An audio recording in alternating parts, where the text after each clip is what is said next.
Hi, I'm King Jeremy the Wicked of Naked Waves. It's all about the exposure, and today we have with us Full Metal Jake, and he's here to do an interview with us. Hi, Jake. Hey, how's it going? Oh, pretty good. How are you today? Oh, not too bad. Awesome. So tell us about the show you're playing tomorrow. Well, tomorrow it's just going to be a small set, just a 30-minute set. I got 5 songs lined up for it. 4 of them are going to be covers acoustically and vocally, and then one of them's an original that I've written actually myself.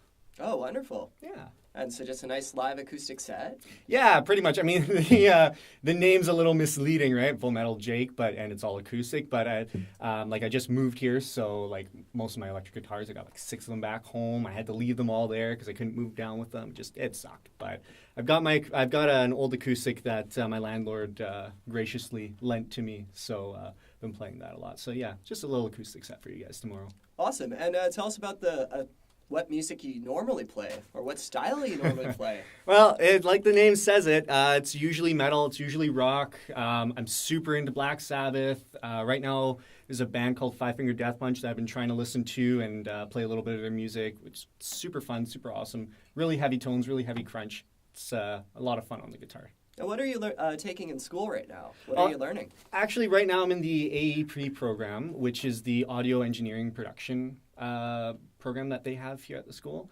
And so far it's going great. I'm meeting some awesome people. I'm having a great time with the classes. The course material isn't that far-fetched from what I'm used to. But definitely there've been a couple challenges in the course, definitely. So speaking about what you're used to, let us know about your background. What's your background in music and working with music and production? Well, I've had a pretty substantial background in music for I guess ever since I was born. My parents had great taste in music, except for my mother who listened to country. But she used to be an Iron Maiden fan, so I've forgiven her for that. My dad listens to classic rock constantly, and I was exposed to it very, very young, and I picked up the violin at a very young age as well. Learned to play that by ear mostly. My teacher moved away though, so I ended up not playing it. I didn't have the motivation to do it anymore. At age 13, I ended up deciding I want to learn Iron Man by Black Sabbath because I heard that and I was like, that's just a kick-ass little tune. And who doesn't love Iron Man? Exactly, right? I picked up the guitar, and it's been hell and high water since. Also, I've got some musical background in theater mostly. Musical theater and whatnot. I used to be in our high school's tech crew, and we've got one of the most fantastic theaters up in the Northwest. I think it's been labeled as probably the best theater up at the Northwest for plays and performances and whatnot, live. Oh, wow. And where's that? Where are you from? I forgot to ask that one. Yeah, no problem. No, I'm from Kitimat, BC. It's a small little town just up on the northwest coast. It's about a 6-hour drive from Prince George, about a 3-hour drive from Prince Rupert, if anybody knows where that's from. It's small. You could basically walk across the entire town in like an hour and a half if you really tried. Mm-hmm. It's really not that big. It's like I said, the theater program that I was with, it was absolutely fantastic. We had acts come in from all over the place. We had huge concerts come in. We had plays upon plays come in. We had local plays use the theater as well. We had speech arts people. It's crazy the amount of people that we got in, the type of exposure that we got. So I've had so much experience with technology and sound and backstage running and whatnot that the program that I'm taking now, it seemed like a no-brainer to try and to do more behind-the-scenes stuff and help me with that. I was about to ask where your inspiration came to come here, but that pretty much spells that out. Yeah, exactly. And where are you... what's your focus? Where are you hoping to take this afterwards? That's an awesome question because so many people have asked me, and I haven't been able to give a straight answer. It's always been, what everybody else is thinking, or I don't know yet. But quite honestly, I have no idea where this is going to lead me. I'm just here to learn and see where it goes and see what happens with it. I'm learning a lot of new stuff right now that I'm kind of getting inspired with, and who knows, maybe that'll apply to a music group that I go with, or maybe I will go into production, or maybe I will go into a sound engineering job or position or whatnot. I'm really excited for the DAP, which is digital arts production, and they're going to be doing a lot of stuff with, taking scenes from movies, taking all the audio out of it, and then you have to put your own audio in, record your own audio, or use audio tracks that they give you or whatever, and use that to make a scene in the movie, which I'm going to have a blast with. I'm really excited for that portion. Yeah, it's really fun. I actually got to, I was fortunate enough to take that last quarter, and I had a blast with it. That's so awesome. I think you'll really enjoy it. You'll pick up a lot of neat tools of the trade, especially with working with Pro Tools itself. Have you worked with programs similar to Pro Tools, or? It's my first time working with programs like this. A lot of people at my high school, they worked on a lot of stuff with, like, I've heard Pro Tools name thrown around. I've heard Fruity Loops thrown around as well. But I never picked up those audio programs. Like, I like playing instruments, right? So, I either played the drums or I played bongos, bass, guitar, whatever I could get my hands on, I would try and play it and learn it to the best extent that I possibly could. I couldn't be bothered with the electronic music portion, but that's surprising me a lot with this program is like, yeah, that's what a lot of it is based on, is the electronic portion on the computers. So that's the part that's really taking me for a bit of a dive, and I'm having a tough time adapting to that. But it's kind of water under the bridge now because the instructors here are absolutely fantastic. The students here are fantastic as well. I've been getting tips and tricks from everybody, and I've had some offers from people saying, yeah, we can help you out with projects and whatnot. So support here is absolutely fantastic for that kind of stuff, for somebody like me that doesn't have experience with those kind of programs. Yeah, especially from switching from analog to digital, right? Like it's a completely different monster. Yeah, absolutely. And have you checked out some of the open mics in town yet, or have you played anywhere live yet in town aside from the site that you're going to do tomorrow? Yeah, no, actually not. I've been trying to find out, like, if there is a music scene here in Kelowna or over in West Kelowna or something like that. And I've heard a couple, like, oh yeah, there's some karaoke nights at this bar here, or there's an open mic here, but I'm not quite as comfortable with the area per se yet to kind of put myself out there yet. So, I mean, like, when I got approached about this, it's like, you know what, it's at school, and I mean, the worst thing that happens is I bomb the entire thing and they look forward to the next act because it's not me, right? So, that's pretty much all I've been looking at here in Kelowna. I mean, back home, there weren't actually a lot of outlets. There were only like a few things a year where I could perform live, and that killed me, right? So I'm really looking forward to finding some live mic nights here in town at some bars, maybe on the weekend when I get a little bit more accustomed to it, finding those outlets and just having a little bit more fun with that, because I'm really looking forward to performing live a little bit more and cleaning my act up a little bit guitar-wise per se. Mm-hmm. What's your biggest fear about playing live or on stage? My biggest fear playing live on stage is like everything runs. Because I used to work in tech, I know all the bad things that could happen. Mm-hmm. So like, I could either go too slow in one part, I could either go too fast on one part, maybe I'm slurring the words a little too bit, maybe I'm not pronouncing the words a little well. Crap, did I just screw up on that guitar riff? Or, here's my big solo, am I going to be ready for it? Like, am I going to forget the notes midway through and I have to come up with something on the spot? I'm going to come up with like lyrics on the spot because I've forgotten the lyrics. Like, that happened to me a couple nights ago when I was learning the songs. I was like, crap, I've played this song before, I don't know the lyrics to it. But, honestly, the general rule of thumb when you're in theater is you screwed up, but the audience doesn't know, as long as you keep going with it. And I mean, sometimes it's evident, but most times they don't even notice because they're just having a good time with live music. So that kind of keeps me grounded from all the fears that I know could possibly take place on stage. I think a lot of performers have that notion that what does the crowd know if I messed up a little part?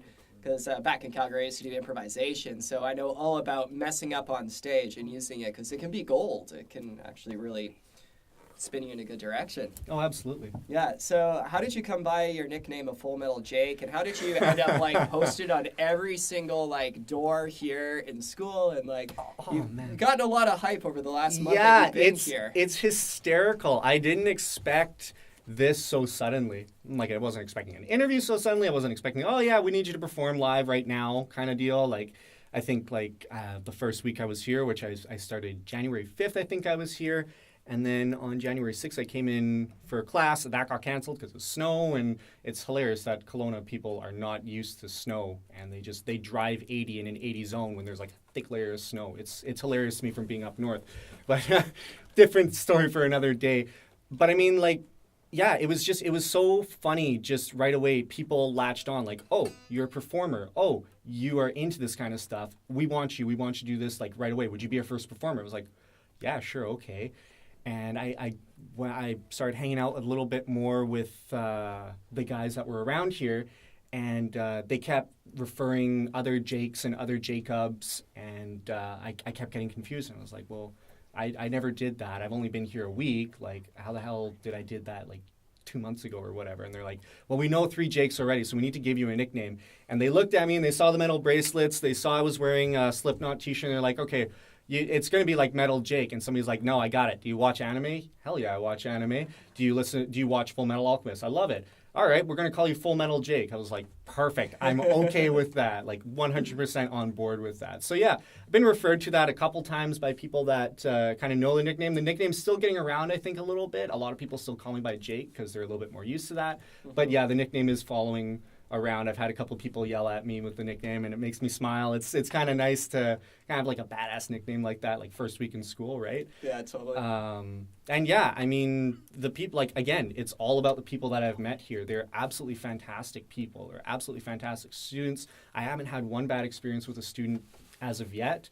And I mean, like, again, just bouncing back to the electronic music portion, like, I approached the professor about that, and I said, yeah, look, I'm not used to this at all. I'm going really slow with this. It seems like people are really taking off, so I'm not sure, like, what I need to do or whatever.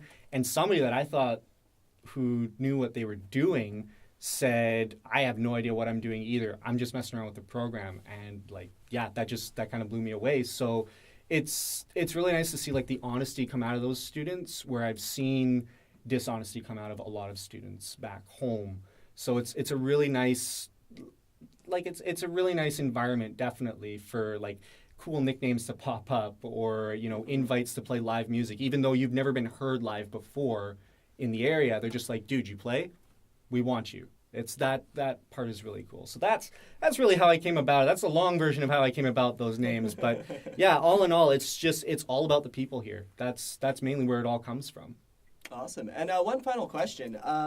So do you feel that like moving here obviously has been a really good positive change for you? Did you feel like things back home were feeling like stagnant? And like, tell me a bit about that. Well, yeah, you got to understand, I come from a small town of, like, I don't know how many thousand people, but it's like, it's got to be like 10, like under 10 almost, probably. Like, unless you count the work camp that's over by the Alcan smelter.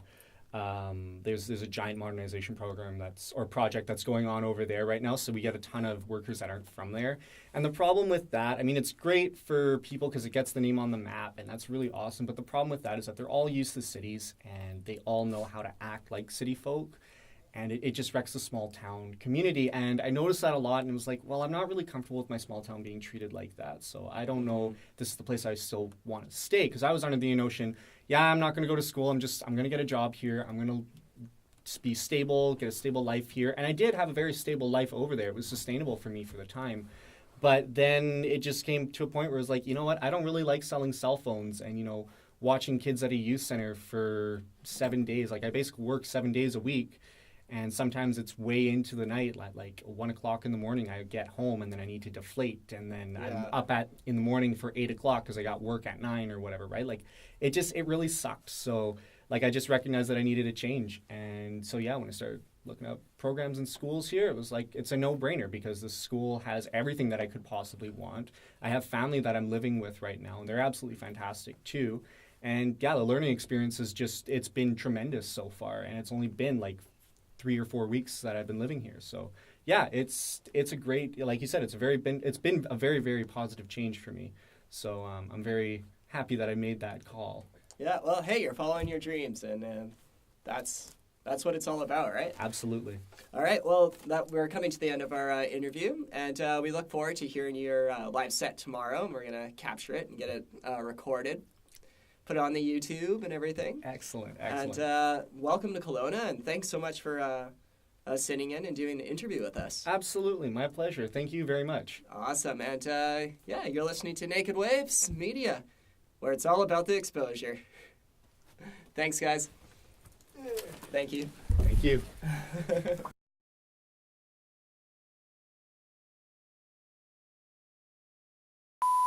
Not ready yet. I just need him to do the snap so all our cameras can see it. Okay, so let's turn cameras on now. Yeah, already rolling. Camera's on. These are special DVD bloopers reel. We